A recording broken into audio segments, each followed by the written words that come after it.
Well, apparently Hollywood has run out of juice, because unlike the year filled with classics that was 1987, 1988 is one of the least memorable years in film history.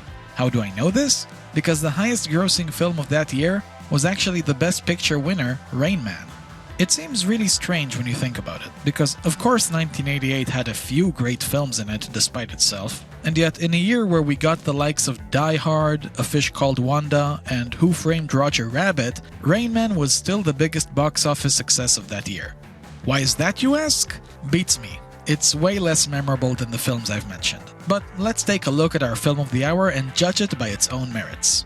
It was directed by Barry Levinson, and it starred two of the biggest actors of its time, and of all time, to be honest. There's Tom Cruise, one of the biggest Hollywood stars who ever lived. This guy's career is just insane. He was already a huge megastar in the 80s. By the time Rain Man was made, he'd already starred in films such as Risky Business and Top Gun. He was 26 in 1988.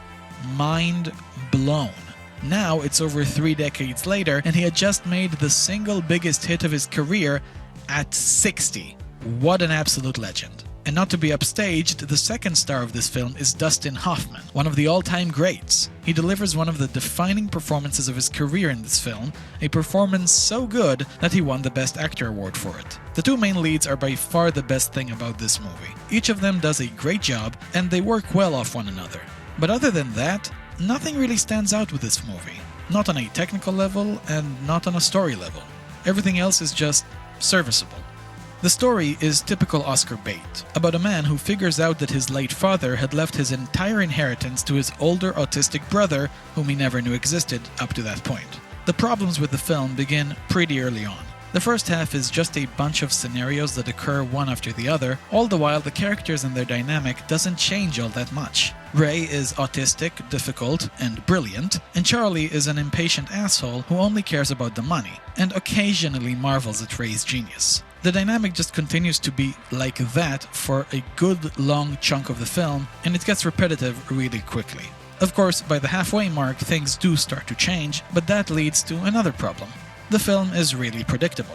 Just me saying the general concept and the plot up to this point is enough for you to figure out what will happen next. As a matter of fact, I'm gonna make a guess right now. Tom Cruise will get to know his brother, begin to care for him, and they will develop a deep friendship that will change Tom Cruise for the better.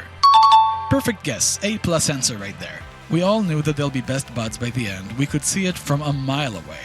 If this summary sounds generic and plain to you, that's because it is. There's nothing wrong with it per se. The film does have a few touching moments here and there, and the overall experience was generally positive.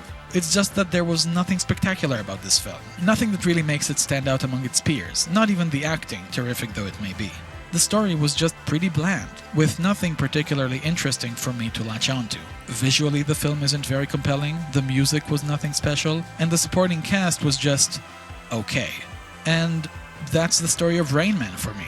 A good movie with great lead performances, but it's a film that I don't feel the need to watch more than once. Rain Man has some things going for it. It wasn't a bad film by any means, but in relation to the rest of the Best Picture winners, it didn't do much for me. A fine film overall, but it receives a fairly poor placement on the overall list. The 80s seem to be winding down with a whimper. Up next is the 62nd Best Picture winner, a film that is widely regarded as one of the worst Best Picture winners ever made, Driving Miss Daisy. Is it really as bad as everyone says? We're gonna find out. Check back again for the next video of DB Review's Oscar Madness Marathon and subscribe to my channel so you won't miss a thing. Thank you all very much, and let the journey continue.